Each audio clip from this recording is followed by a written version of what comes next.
We'll do this video about this satanic statue that was revealed in Detroit a couple Saturdays ago.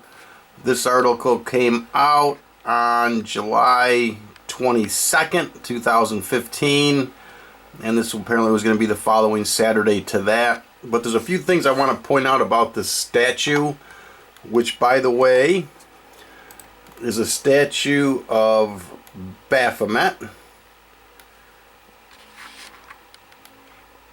As you can see right there, the Baphomet statue, which was designed and built at a cost of $100,000. But if you take a look at this Baphomet statue, you'll notice right there,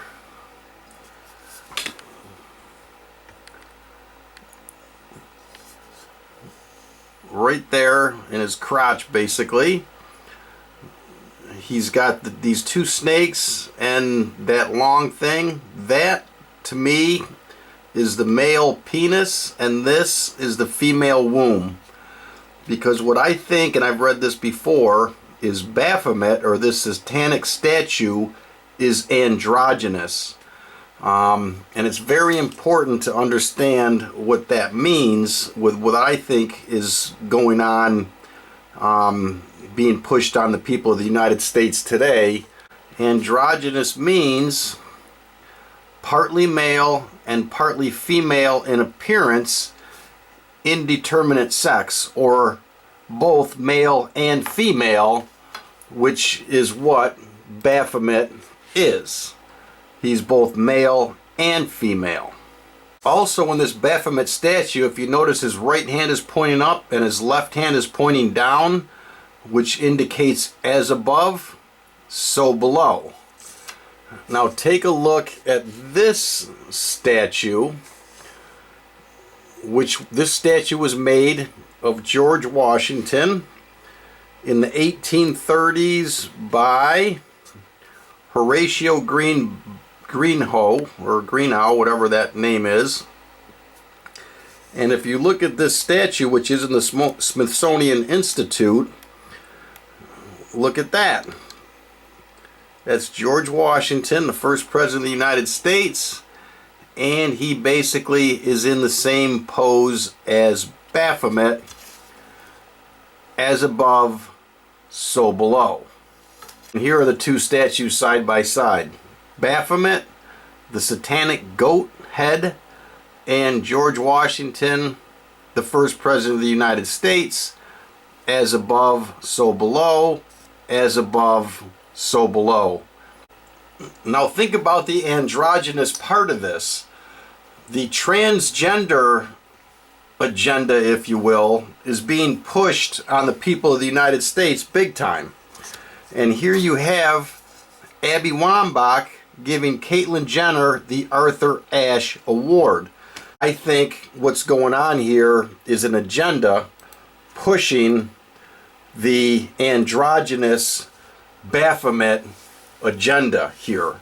And again, I actually know, I live in Rochester, where Abby Wambach is from. I know people who went to high school with her. I don't know her personally. I'm sure she's a very good person, but I think she's being completely used here, literally to subconsciously or even consciously push the Baphomet androgynous agenda. So I want to go a little bit further into George Washington, and this right here is Washington, D.C. You can see there's the reflecting pool, the White House, and the Washington Monument. And if you look at the Washington Monument here, you will notice that it is also androgynous. You basically have the Vesica Piscis, with these two circles forming the Vesica Piscis, which is the female vagina, and then you have the obelisk, which is a representation of the penis of the sun god Amun-Ra together. Okay? Androgynous Washington Monument. I want to point out another thing about the Washington Monument. I have a distance marker here at its base, and of course all four sides of the base are the same, and you will see that the base of the Washington Monument, each side, is 55.5 feet. Okay? If you convert that to inches, to convert feet to inches, you basically multiply 55.5 feet, focusing on that a little bit more, and you multiply that by 12, and in inches you get 666 inches each side of the Washington Monument. So there you go. A little bit of history of the United States.